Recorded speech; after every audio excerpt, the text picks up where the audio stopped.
And is this what getting old feels like? I am going to be making candles again for the first time in, I want to say 6 months. I am obsessed with this set. Do we even still have a standardized price for paperbacks? Well, it does just feel like the same thing over and over again for the sake of it being the same thing over and over again.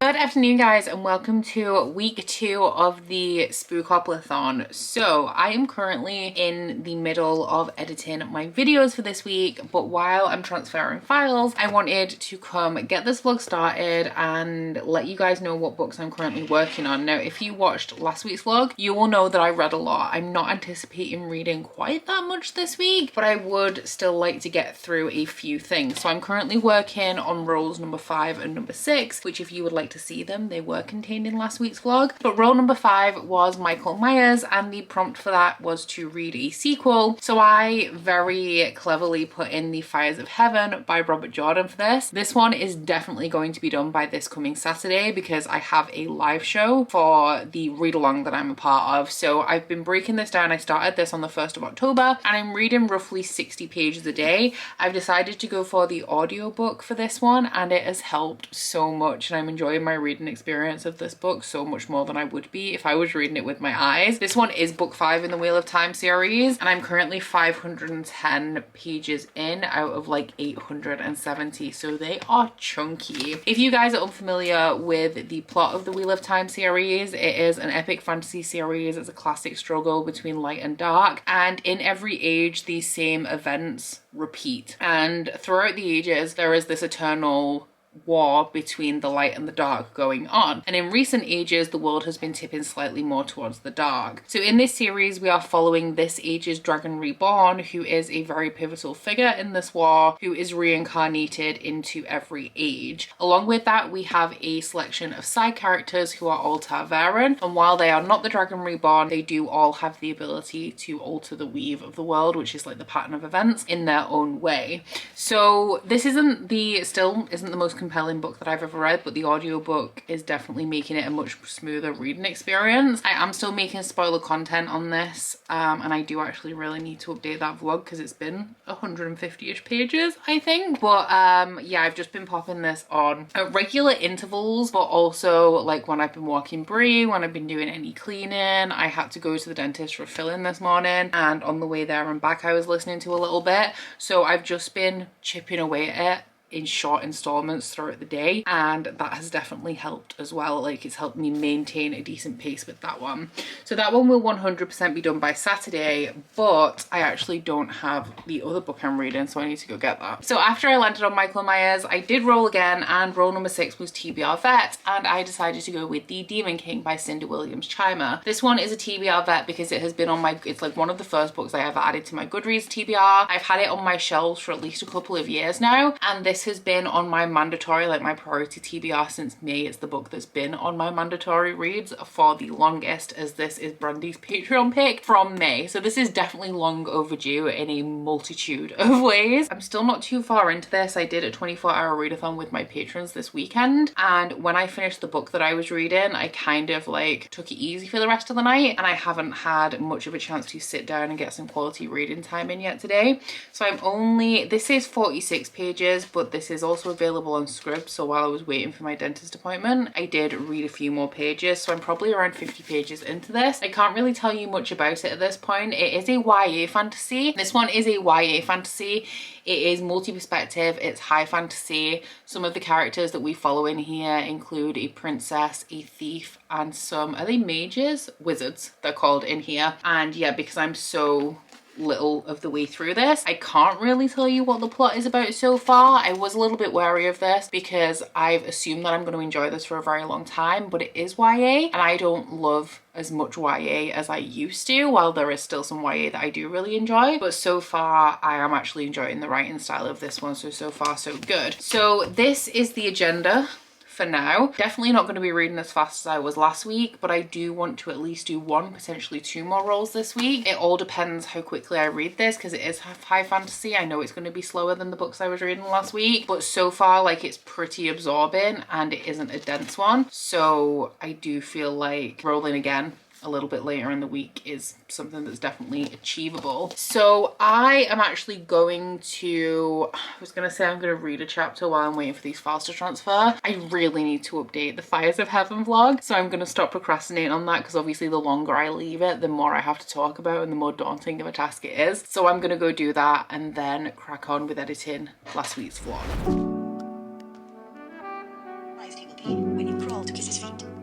Leandrin started screaming before Demale even.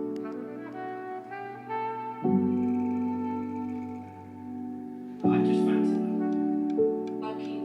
Working class, being honest. I am being honest. I am.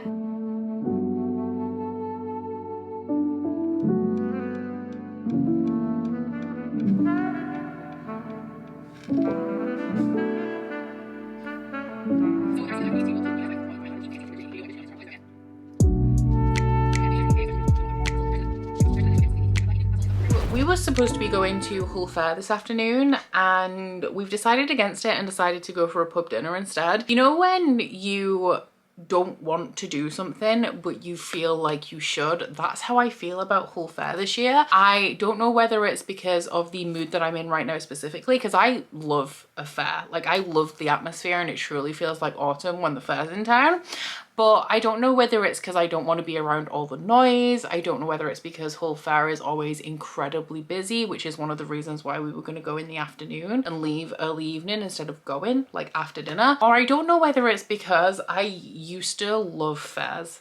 And I used to go to fairs a lot and I adored the rides, but Curtis doesn't like rides at all. So if we go and I go on rides, I have to go by myself. And I can't lie, every year fairground rides make me feel a little bit more sick. So I've decided to just give it a miss this time. Curtis is fine with it because like I said, he doesn't love rides. He only goes because I love the fair. And we're gonna go get some dinner at a pub that's like a couple of villages over that we haven't tried yet, and then come home and play Divinity, which honestly just sounds great. And is this what getting old feels like? Is it? Because normally I would never miss Hull Fair and I feel guilty about it, but there's no real need for me to feel guilty about not doing something that I was only doing for pleasure. Like where is the logic there? I don't know. Maybe it's like some self-imposed FOMO. It probably is if I'm being honest. But in terms of my reading progress, you know, I'm still doing all right. I'm not reading as much as I was last week, but I'm still reading quite a bit. And I still don't feel like I can give you a plot on the Demon King despite being 204 pages into it. But what I can say is that I am really enjoying this one. The writing is compulsively readable. Like I feel like I'm really getting sucked into the story, but it's not overly simple and it also isn't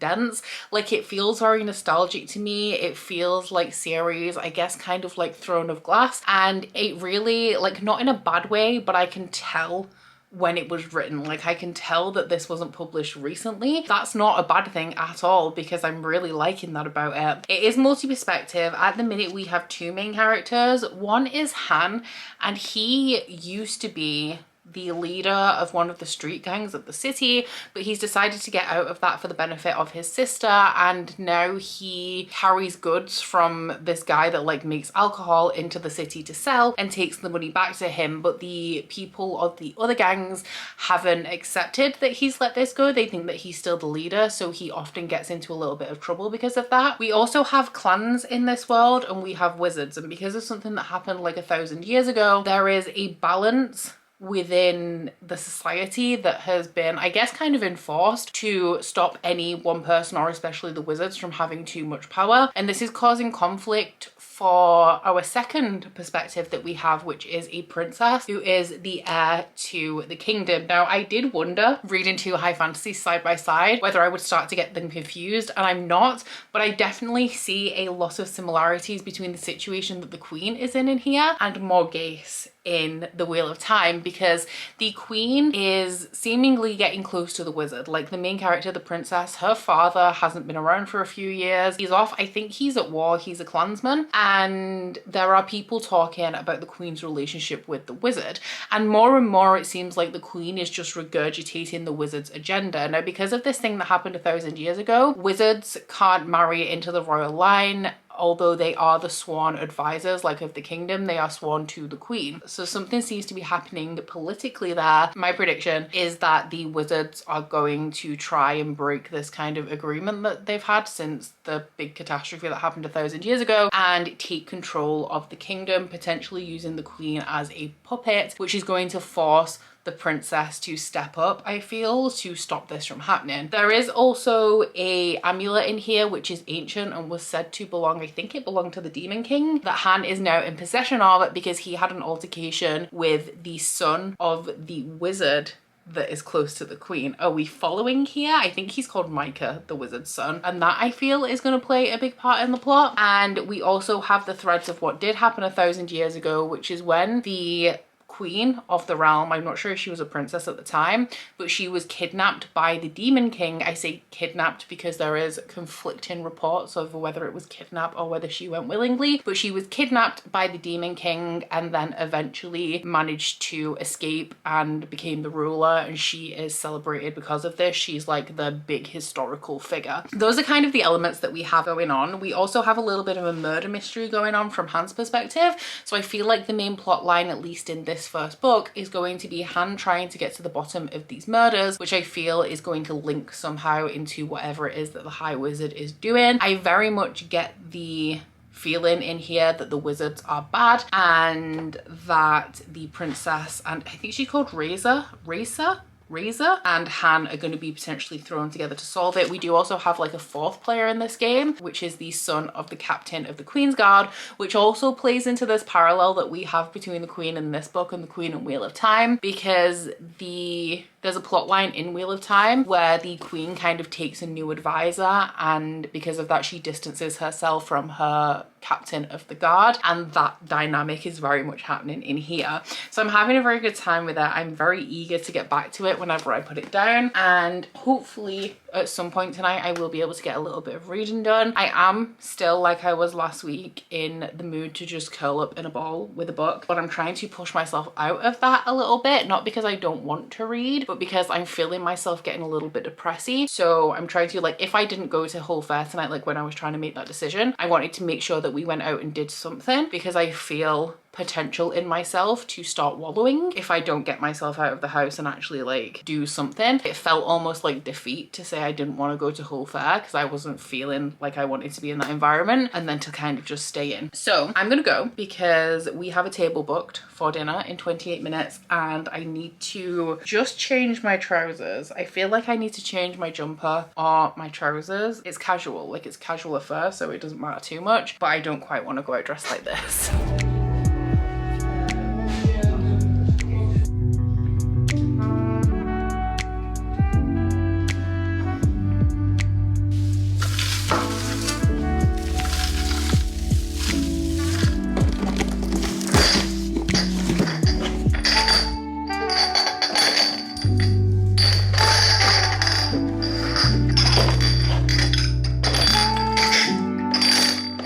Good morning. Today is a very exciting day because I am going to be making candles again for the first time in, I want to say 6 months. It's been a while and this was completely not intentional. I was feeling the pressure of both trying to maintain like a constant restock on candles and also like really focus on my channel. And towards the end of last year, I was really feeling like both of these things that I was doing had so much potential, but I didn't have the ability to be able to take both of them to the level that they could achieve. I did want to continue doing candles. I do want to continue doing candles. I really enjoy it. It allows me to turn my brain off and just really focus on something which I enjoy, but just not at the volume that I was doing before. But this 6-month hiatus was very, very unplanned. It's just because I have been traveling so much in like throughout the middle of the year. So with all of that time spent not at home, times when I have been at home, I've been focusing on videos because you can't take a break off YouTube. The algorithm really punishes you. I have 150 jars. I don't know if I'm going to whiz through 150 today. I'm not sure when my next restock is going to be. If I have decided by the end of this vlog, I will let you guys know. And I don't even know what I'm restocking. I have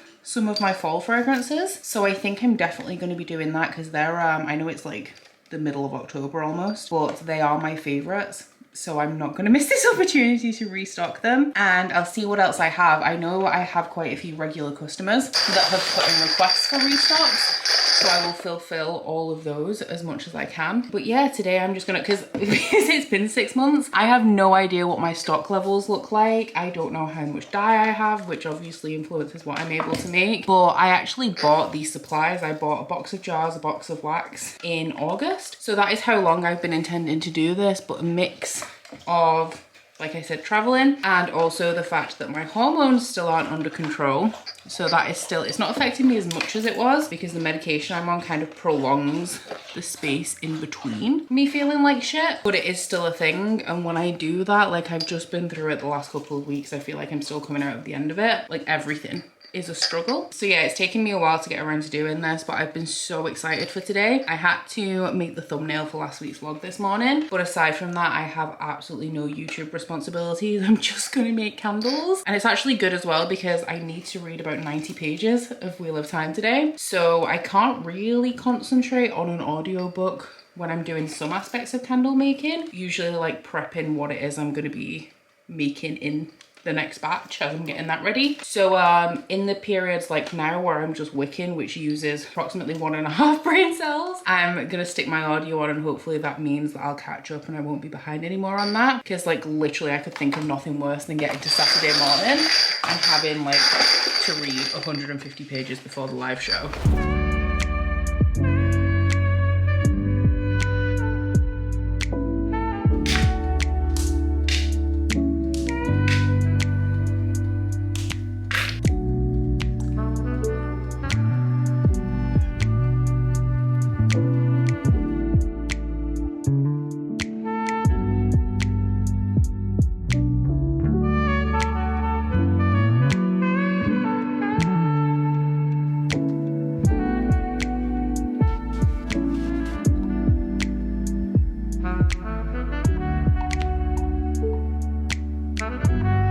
Morning, I went out and I got my Halloween nails, and I am obsessed with this set. Halloween is my favorite time of year for nails. I think this one, ooh, why can't I touch it? It's really hard. This one is my favorite, followed by the bat on my little finger. And then when I came home, I did a few hours of sprints with my patrons. I stopped, I've eaten, and now I have 35 minutes. Please tell me it's 35. Yeah, 35 minutes until I'm posting public sprints on my channel for the readathon. And we're gonna have to pick a new book for me to read during those sprints because I've just finished The Demon King by Cinda Williams-Chimer, and I really enjoyed this book, guys. Like, you know, I was trepidatious going into it because it's YA. I've been out of the YA fantasy game for quite some time. The YA fantasy that I have been reading, I haven't really been loving. So I was very nervous about this one, but this was just so engaging. Like, it felt really nostalgic to me. It wasn't dense, it was very compelling. I thought that it was a very quick read, but the writing style was still really engaging. And this doesn't have like a big culmination of plot at the end of this book. It pretty much introduces you to our two main characters who are from very different like positions in society. We have the street lord and we have the princess. It introduces like the political climate that's going to be the backdrop of this series. The realms around the main one that we're in are going to war with each other, and the queen is worried that war is going to come to this realm. We also have brewing tension between the wizards, who are feeling like they want to retake their power potentially, and the clans, who are trying to still keep this like balance in check between the wizards, the clans, and I guess like the regular people. Something that I really liked about the main female character of Reza is that she is a princess and she's sheltered, she's naive because of this, but she goes goes out into the world, she shows her naivete and she learns from the things that she's experiencing and vows to be better and more knowledgeable and stronger because of this. So she fumbles, she does some very like misguided things, but she is consistently learning. And then on the flip side of that, we have Han, who is from a very different place in this world, who has struggled a lot and he's very jaded, and we see him kind of open up to some paths that he didn't necessarily consider, while he tries to walk this very like fine line between falling back into old habits, doing the right thing, and just trying to keep his family and the people that he cares about really safe. So this book, I would say, is pretty much set up, and I really enjoyed it. I gave it 4 stars. I'm really excited to read book 2, but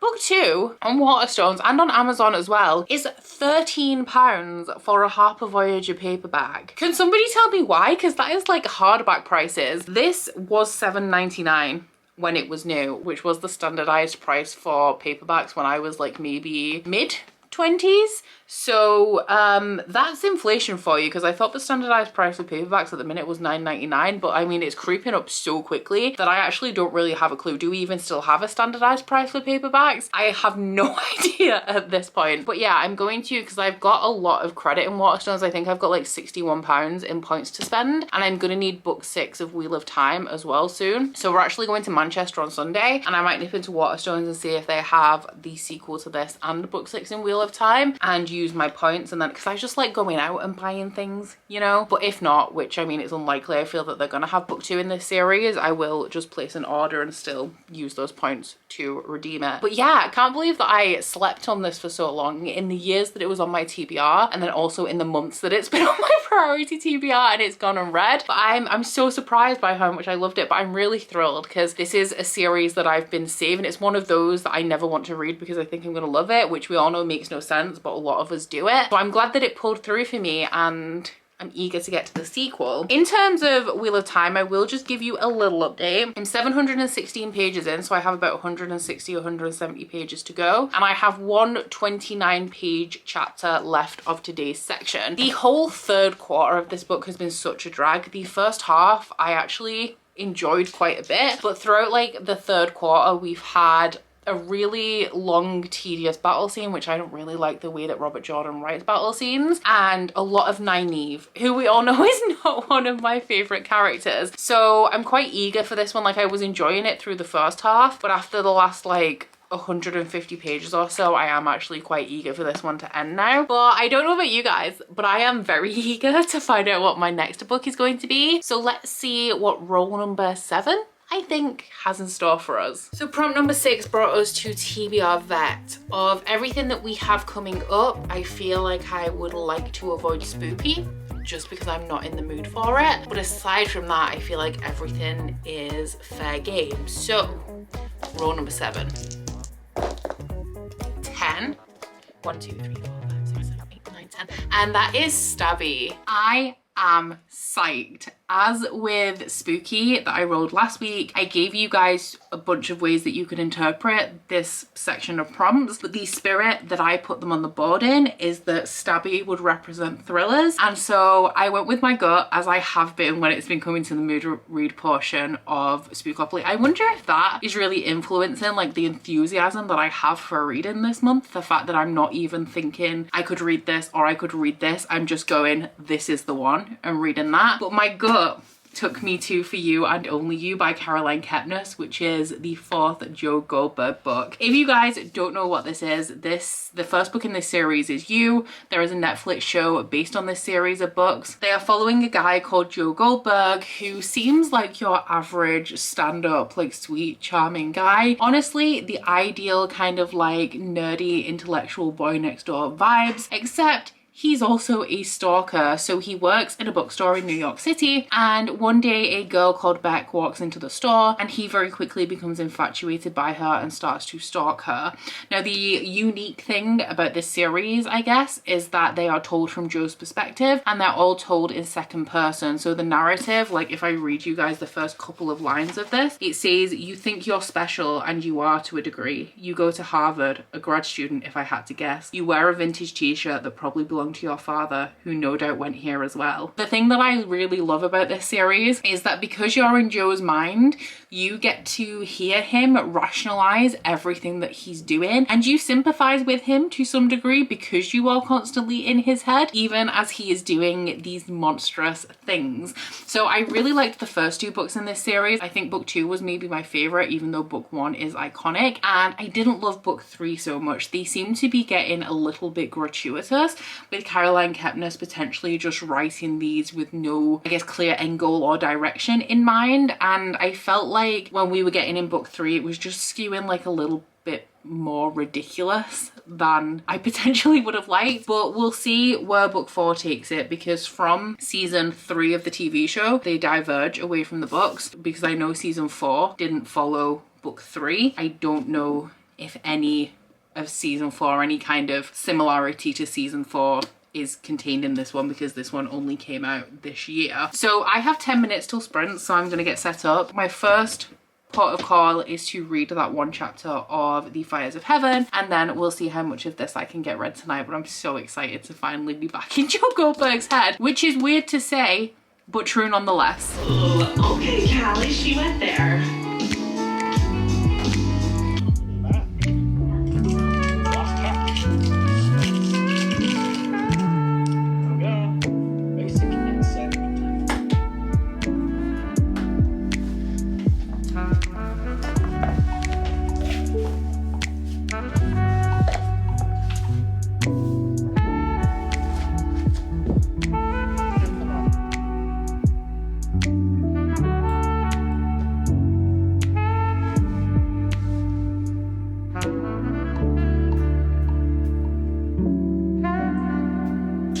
You and Only You is proving to be a slower read than I originally anticipated.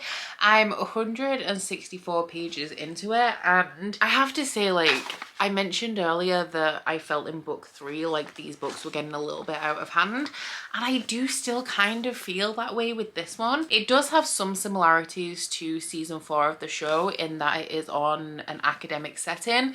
The show for season 4 is set in the UK. I think it's Oxford that it's set at, whereas this one is in the US and it is in Harvard. Everything else I would say is very, very different. It's just the academic setting that is comparable to season 4 of the TV show. And I feel like with every book, Joe gets more and more unlikable, which I mean is fair, because you're not supposed to like him. The whole point of these books is that it makes you feel very conflicted, because you're in his head, you hear his rationalizations, but at the same time he's doing some horrible, horrible things. And like, the interesting thing about these books for me is that the people that are his victims, like, they do annoying things. Not anything that justifies Joe's actions, but stuff where, like, when he's getting frustrated with their behavior, I'm like, you know what, like, that is frustrating. Like, I would be annoyed at that too. But I feel with every book, Joe gets more and more obnoxious, and it's like he started off, I feel, as a guy that did bad things, that didn't want to do bad things, but he felt like compulsion, like he couldn't control himself. And the further into the series we get, I feel like he doesn't have that element. It's just like, I will do what is necessary to get what I want. And it's not even like he can't even hide behind the visage of good intention anymore. I also feel that these books are very disjointed, and it annoyed me with book 3 and it's annoying me with book 4. The end of each book kind of doesn't wrap up in a way that leads into a new book. It wraps up like it's a standalone, and then the start of each book begins like a standalone. He will reference people kind of offhand within his narrative, but there is no real like filling in of the gaps in between books, and I feel like they need filling in. Like, I want to know how he got from here to here. Like, I want to know what happened to this certain character that was at a loose end at the beginning of book 3, and like the character in question has been referenced in like a, oh, this thing was made by this person I used to know, but what happened to that person after the end of book 3?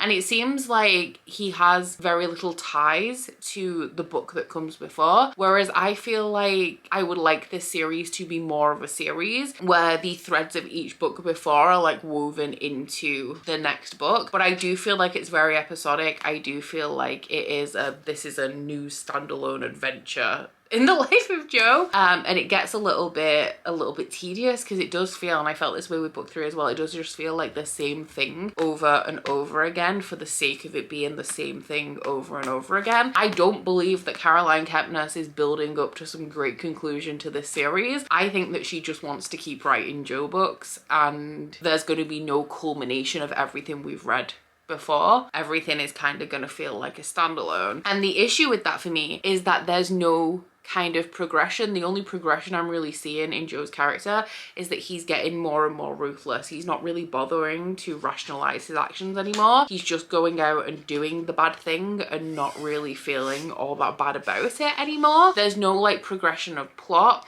So like when I was reading the first book, I thought that it was really interesting the way that Caroline Kepnes painted this narrative of a character that you kind of like and you kind of are rooting for while he's doing terrible things. And then in book 2, it added a new dynamic that really kind of like affected Joe's behavior and the way that he went about things. And I wish we could have run with that thread in book 2. Book 2 is my favorite, and you could have taken the series to a completely different place after book 2. But then we start again in book 3, and I do feel like book 1 and 2 were linked together, like book 2 references book 1, and then we get into book 3 and it doesn't even properly reference the repercussions of book 2. And now I just feel like I'm just kind of reading the same thing over and over again with a different location and different people. So the thing that I started off being really interested in, which is this conflicted emotions of rooting for Joe while he's doing bad things, it's kind of old now, and with no like plot thread I feel holding the series together, it's not as interesting to me as it was when I was reading the first 2 books.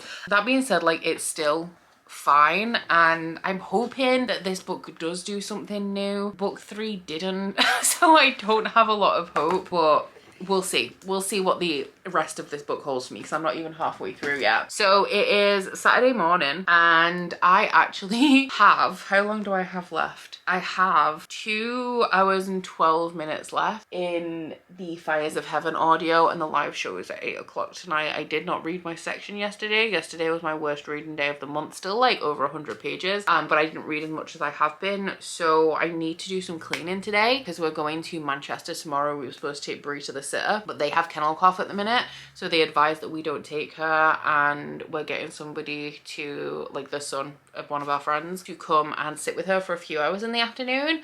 But that means that like I want to tidy my house, and it's not even like my house is dirty, it's just, you know, when someone's coming around and you want your house to be clean. So now that I have 2 hours of audiobook to listen to, it is the perfect time to do a whip round. I just need to wipe down and hoover in here in the living room, not like anything major, and clean the kitchen. So hopefully that will take 2 hours. My audiobook will be finished, and then I can carry on with this for the rest of the day. If I clean as well now and get that out of the way, I'll feel no obligation to move for the rest of the day. So I'll be happy to just sit around and read.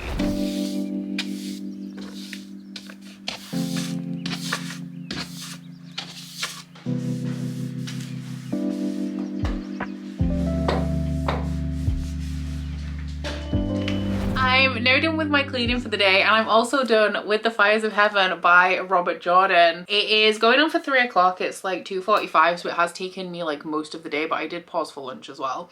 And I really enjoyed this one. I gave it a 3. It's like a 3.5 verging on a 4, because the end of this book, it was the first time in the Wheel of Time series, and like these are big books and this is book 5, but it's the first point where things have happened in the story and I've literally stopped and gone like, what the fuck is happening here? And been shook by the plot twists. Now, I don't necessarily believe in all of them. I don't believe them to be true, but it still got to a point where I was so shocked by what was happening in the plot that I literally paused and took a moment to process.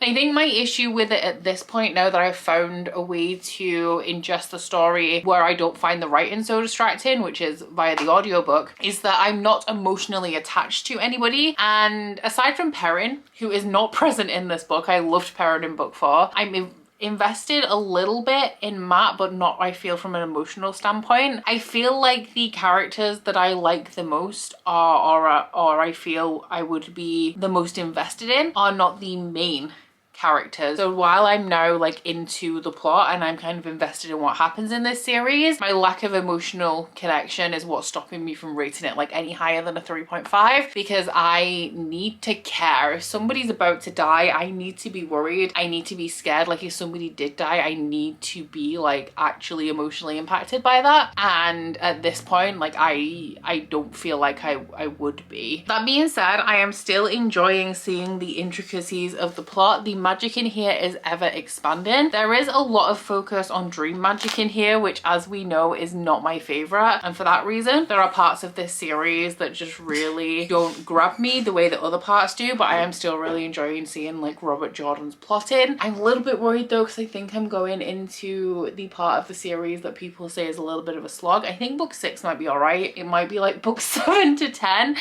So I'm definitely glad that I found the audiobook, and hopefully that will smooth the process a little bit. I'm actually thinking about starting book 6 very soon. I mean, I don't have it. I'm going to try and see if I can get it from Manchester tomorrow. If not, I'll just order it online. But I'm going to potentially start book 6 soon, because it is like another 1,000-page one. Without the glossary, it'll probably be like 900 and something. And I'm thinking about like listening to a chapter a day until the live show in December, so dragging out these books even longer than I already do. But that was roll 5 down and my 6th book for the month. I actually cannot believe that I've read 6 books this month, including this one, this 877-page one in its entirety. So now I'm gonna go work out. I've got 2 20-minute rides queued up, one with Bradley Rose, who isn't my fave, but I really like his music taste, but I don't really like him. But I have a 20-minute one with Bradley Rose, and then it's probably pop punk. And I have a 20-minute, I think, 90s pop with Hannah Corbin to follow it. After that, I'm gonna make myself a cup of tea and I'm gonna do a bit of reading until it is time to make dinner. I might walk Brie as well, actually. And I'm gonna be focusing on For You and Only You. I don't anticipate getting much reading done tomorrow, which is sad because I would have liked to finish For You and Only You by the end of this week. But because I've enjoyed listening to this so much and having something to listen to while doing other things, I do feel like I want to start another audiobook, but there's no point me rolling because I'm so picky about audiobooks. I have like 2 that I can think of right now that I would listen to, or going straight into like book 6 of this, but I don't have the physical to reference, so I don't want to do that. So I don't want to roll, because if I rolled, it's very unlikely that I would be able to pick an audiobook to fit the prompt. But I think I might start something, and then if a future roll fits, then match it up. I probably won't do that yet though. I'll probably wait until next week if I'm going to be starting an audio. But I do have 2 options. One is Gideon the Ninth by Tamsin Muir. This one was my, I think, my September Patreon pick, and a ton of people have recommended the audio for that. I would probably read along with that though, because I have heard that it's like super confusing for the majority of it. And the other one is the new Buffyverse story that is like an Audible exclusive. It's just an audiobook that is like, it has cast from the original show in it. I'm actually not expecting the story to be any good, but I'm looking forward to the audio performance of that, and I did pre-order it, so I do have that on Audible. The only issue with that one is that because it's an audio performance, I would like to listen to it on single speed, which makes it 8 hours, which feels excessive obviously, because it would only probably equate to like a 200-page book. But we'll see what I end up doing. Right now it's workout and then For You and Only You, and we'll worry about the audiobook when we get to it. Good morning, my guys. I am just about ready to leave and go to Manchester, but I wanted to bring you guys a little bit of a reading update before I go, because this will pretty much be my last real update of this vlog, with this being Sunday morning and me being out all day today. So I am past the halfway point now. I'm 250 pages into this, and I can confirm that Joe's past is coming back to haunt him a little bit. So we do have some threads like actually connecting the series together, but this has happened in the past. This does happen pretty frequently in the Joe Goldberg books, but they kind of like amount to nothing. Like, it still doesn't feel like a progression. Like, I want to feel like a series is a snowball rolling, and as it goes it picks up speed, it picks up momentum, and that's just not. It's just like we make a new snowball every book almost. I will say that Caroline Kepnes writes anxiety really well. Like, some of the chapters, like when Joe's getting worked up, the pace of the writing and the way that it's written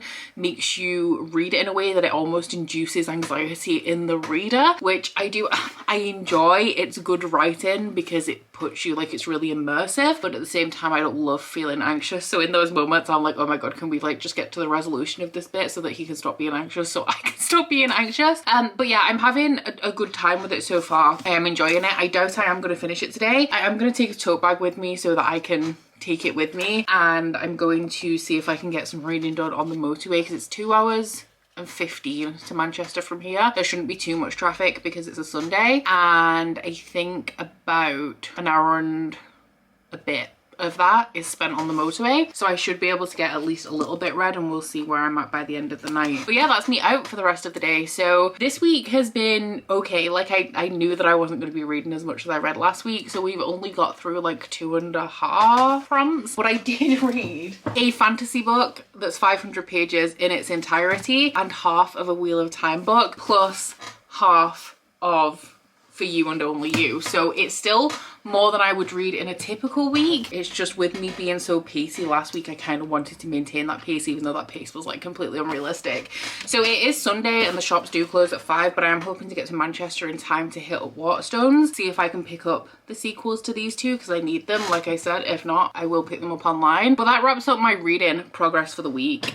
Stay tuned if you want to see some footage from Blink tonight. I'm really excited actually because I have seen Blink before, but it was a couple of years ago when Tom wasn't back, and Tom makes Blink for me. Like, my favorite songs are the ones with Tom heavy vocals. Like, when we saw them last time, Always was on the set list, but then they never played it, and that's my favorite Blink song. And obviously because Tom's back, they are 100% going to be playing Always tonight, and I am so excited. I'm gonna cry. The bit where Tom's vocals kick in I Miss You is game over for me. All of the shows that I've seen this year, I think this is the last one, but all of them have been super nostalgic artists, like super impactful artists to me, and that's been really great. I feel like I've done less than I typically do this year, but all of the ones that I have seen have been absolute bangers, with the exception of Panic at the Disco, because that set was just not good. For like a farewell show, that was very disappointing, but everyone else has been fire.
Or should I say good morning, because it is almost 2 a.m. We just got back from Manchester and took Brie for a quick walk to burn off a little bit of excess energy because she's been on her own for a couple of hours, and I'm about to go to bed. I'm very, very tired, as you can imagine. But Blink were great. It was a great way to round out the year in terms of gigs, and Tom DeLonge was everything that I hoped for when I was going into this show, because we did actually have Angels and Airwaves tickets for, was it last January when they were supposed to tour, or like last March, and they ended up cancelling. So I'm glad that that dream was finally realized, because I've been waiting my entire life to hear Always and Miss You. But that is all I have to say. I was just coming to put an end on this vlog. Next week's vlog is going to be yet another weekly Roll As I Go Spookoplathon vlog, so do stay tuned for that if you are at all interested. But aside from that, guys, please don't forget to like this vlog if you liked it, and subscribe if you wanna, and I'll see you guys next week. Bye!